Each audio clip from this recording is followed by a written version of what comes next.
అల్లూరి సీతారామరాజు జిల్లా ఏటపాక మండలం తోటపల్లి గోదావరి సమీపంలో అర్ధరాత్రి ఇసుక తోడేందుకు వెళ్లి జేసీబీ బోల్తా ఘటన చోటు చేసుకుంది.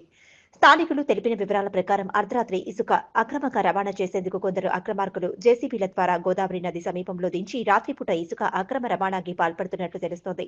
ప్రతిరోజు అర్ధరాత్రి పూట ఇసుక దందా కొనసాగిస్తున్నారని, దీంతో శుక్రవారం అర్ధరాత్రి జేసీబీని నది ఒడ్డున దింపే క్రమంలో ఒడ్డు సరిగ్గా లేకపోవడంతో ప్రమాదవశాత్తు జేసీబీ బోల్తా కొట్టిందని, డ్రైవర్ దూకివేయడంతో ప్రమాదం తప్పిందని గ్రామస్తులు ఆవేదన వ్యక్తం చేయడం జరిగింది.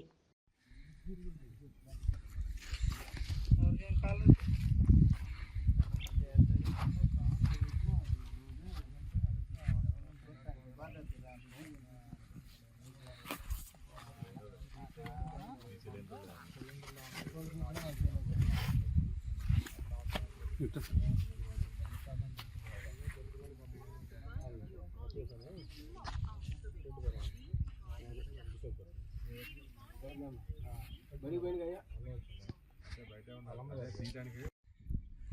Mission card mission